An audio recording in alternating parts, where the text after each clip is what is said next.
बच्चों, I hope आप सब लोग ठीक होंगे।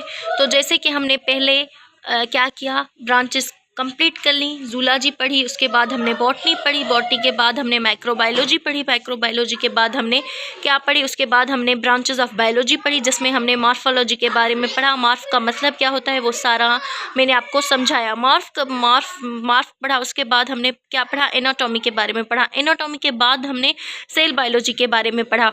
तो अब मैं आपको क्या बताऊँगी, सेल के बारे में थोड़ा मैं आपको सेल का शेप बना के दिखाती हूँ।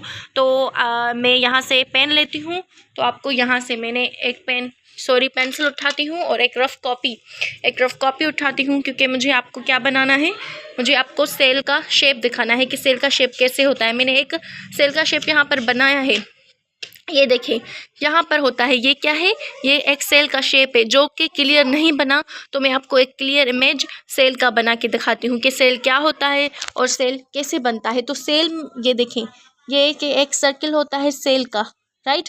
उसके बाहर हमारी क्या होती है, पहले होती है सेल वॉल, उसके बाद हमारी आती है सेल मेम्ब्रेन। अब हमारी ये क्या हो गई, ये इसे हम कहते हैं, ये है हमारी सेल मेम्ब्रेन, सेल वॉल। ये हमारी क्या होती है, सेल वॉल होती है, उसके अंदर हमारी सेल मेम्ब्रेन होती है। और ये क्या है हमारी, ये है हमारी सेल मेम्ब्रेन। तो सेल वॉल हो गई, सेल मेम्ब्रेन। उसके बाद अंदर हमारा क्या आ जाता है, न्यूक्लियस आ जाता है। न्यूक्लियस में अंदर हमारे क्या आ जाते हैं, हमारे डीएनए आ जाते हैं। न्यूक्लियस के इनसाइड हमारी क्या आ जाती है, न्यूक्लियस के इनसाइड हमारी डीएनए आ जाती है। ये बात आप समझ लें, it is not important that nucleus in nucleus जो होता है वो बीच, न्यूक्लियस इज अराउंड जो सेल होता है, सॉरी मैंने आप पता नहीं क्या समझा रही हूँ। ये देखें, ये हमारी सेल वॉल हो गई, उसके बाद हमारी सेल मेम्ब्रेन हो गई, ठीक है। तो सेल वॉल और सेल मेम्ब्रेन की बात हो गई। उसके बाद हम आते हैं न्यूक्लियस में। न्यूक्लियस के इनसाइड हमें क्या मिलते हैं, न्यूक्लियस के इनसाइड हमें मिलती है डीएनए। न्यूक्लियस के इनसाइड हमें मिलती है डीएनए। और अब डीएनए जो होती है वो कहाँ होती है, न्यूक्लियस के अंदर होती है। ये ज़रूरी नहीं है कि न्यूक्लियस हमें सेल के बीच में ही मिले, वो इस साइड में भी हो सकता है, इस साइड में भी हो सकता है, इस साइड में भी हो सकता है और इस साइड में भी हो सकता है। ये ज़रूरी नहीं, it is not important that nucleus is present on the cell surface. Cell की सरफेस में ही हमें न्यूक्लियस मिले, it is not important, right. तो आई होप आपको सेल समझ आया होगा। इसमें अंदर न्यूक्लियस होती है और इस न्यूक्लियस के अंदर एक fluid substance, jelly like substances होता है, जेली लाइक सब्सटेंसेस होता है न्यूक्लियस के अंदर। और सेल के अंदर एक जेली लाइक सब, जिसे हमने प्रोटोप्लाज्म कहते हैं, इसे हम साइटोप्लाज्म कहते हैं। तो आई होप आपको सेल बायोलॉजी समझ आई होगी, जो कि हमने कल सेल बायोलॉजी के बारे में पढ़ा था। तो आज जो हम पढ़ेंगे वो क्या पढ़ेंगे, हिस्टोलॉजी के बारे में पढ़ेंगे कि हिस्टोलॉजी क्या है। हिस्टोलॉजी में हम क्या पढ़ते हैं, हिस्टोलॉजी एक ग्रीक के लफ्ज़ हिस्टोस से लिया गया है और हिस्टोस से लिया गया है। हिस्टोस का मतलब क्या होता है, टिश्यू।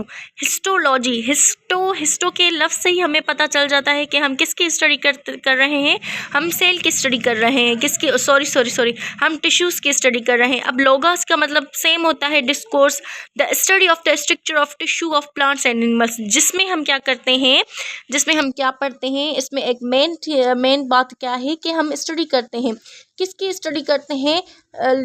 हिस्टोलॉजी में हम टिश्यूज़ की स्टडी करते हैं, टिश्यूज़ के स्ट्रक्चर की, बट किसके, जो प्लांट्स और एनिमल्स में होते हैं। अब एनिमल्स में हम ह्यूमंस आ गए, एनिमल्स से हम ह्यूमंस आ गए, प्लांट्स में पौधे आ गए। तो हम क्या करते हैं हिस्टोलॉजी में हम किसकी स्टडी करते हैं। हिस्टोलॉजी में है एक हिस्टोस का टिश्यू से लिया गया है। लोगस का मतलब होता है discourse, the study of the structure of the tissues of plants and animals, जिसमें हम प्लांट्स और टिश्यूज़ की स्टडी करते हैं, उसे हम हिस्टोलॉजी कहते हैं। अब बात तो मेन किसकी, ये सवाल आता है कि हम हिस्टोलॉजी में स्टडी तो करते हैं, टिश्यूज़ की स्टडी करते हैं, बट किस की।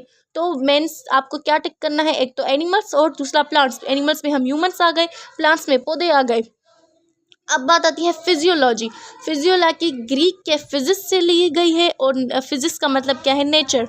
लोगस का सेम मतलब होता है डिस्कोर्स। हर एक ब्रांच में हमें लॉजी मिल रही है। लॉजी का मतलब क्या होता है, डिस्कोर्स। बायो हम के सेपरेट करें, बायो का मतलब होता है लाइफ और लॉजी का मतलब होता है स्टडी और डिस्कोर्स। स्टडी और डिस्कोर्स कहते हैं। लॉजी का मतलब क्या होता है, स्टडी और डिस्कोर्स, और बायो का मतलब क्या होता है, लाइफ। तो हम बायोलॉजी में क्या करते हैं, स्टडी ऑफ लाइफ बायोलॉजी में हम किसकी स्टडी करते हैं? स्टडी ऑफ लाइफ की हम बायोलॉजी में स्टडी करते हैं। उसके बाद बात आती है हमारी फिजियोलॉजी। तो फिजियोलॉजी क्या होता है? The study about function of the living organisms. जो भी लिविंग ऑर्गेनिजम्स में लिविंग ऑर्गेनिजम्स हैं हमारे, उसमें हमारे प्लांट्स आ गए, उसमें हमारे एनिमल्स आ गए, जो भी लिविंग थिंग्स हैं। लिविंग थिंग्स क्या हैं? ह्यूमंस, एनिमल्स, प्लांट्स क्या है? लिविंग थिंग्स है। Of course I know that जो प्लांट्स होते हैं वो अपनी जो है पोजीशन नहीं चेंज कर सकते, लेकिन वो सांस लेते हैं, फोटोसिंथेसिस करते हैं, वो अपनी रिप्रोडक्शन करते हैं, अपनी फोटोसिंथेसिस करते हैं। तो हम फिजियोलॉजी में किसकी स्टडी करते हैं? लिविंग ऑर्गेनिजम्स की। जो भी लिविंग ऑर्गेनिजम्स हैं उनकी हम स्टडी करते हैं। किस में स्टडी करते हैं? फिजियोलॉजी में स्टडी करते हैं, राइट। तो मैंने कल 3 ब्रांचेस पढ़ाई थी, आज 2 ब्रांचेस पढ़ाई हैं। उसके बाद कल हम इंशाल्लाह 3 पढ़ेंगे, उसके बाद हम 3 कंप्लीट करेंगे, उसके बाद एक नया चैप्टर लेंगे। तो हमारा नया चैप्टर क्या होगा? उसमें हम पढ़ेंगे सेल्स, लिविंग ऑर्गेनिजम्स में लिविंग ऑर्गेनिजम्स क्या हैं, उनके बारे में फंक्शन करेंगे। इससे एटम बनता है, एटम से मॉलिक्यूल्स, उसके बाद माइक्रो मॉलिक्यूल्स, सेल से टिश्यू बनता है। ये सारे हम इंशाल्लाह कंप्लीट करेंगे। तो आई होप आपको ये छोटा सा लेक्चर जो है 6 या 7 मिनट का समझ आया होगा। मैं इतना लंबा लेक्चर अपलोड नहीं करती क्योंकि बच्चों को शॉर्ट लेक्चर सुनने पसंद होते हैं। ज़्यादातर वो डिस्टर्ब होते हैं लंबे लेक्चर में, तो इसलिए मैं छोटी वीडियो अपलोड करती हूँ ताकि आपको समझ आए। और अगर कोई भी चीज़ आपको समझ नहीं आ रही तो आप कमेंट्स में पूछ सकते हैं। और MD-CAT के हवाले से मेरी बात सुने, जो हो गया सो हो गया। अब आपको डिस्टर्ब करने की ज़रूरत नहीं है खुद को, और ना ही आपको फैमिली मेम्बर को डिस्टर्ब करने की ज़रूरत है। जो हो गया सो हो गया। आगे बढ़ें, आगे अपनी मंजिल है, बायो है, केमिस्ट्री, फिज़िक्स आप दोबारा पढ़ें। 9th से मैंने स्टार्ट किया है क्योंकि 9th क्या होता है? हमारा बेस होता है। तो आई होप आपको समझ आया होगा। अल्लाह हाफिज़, टेक केयर।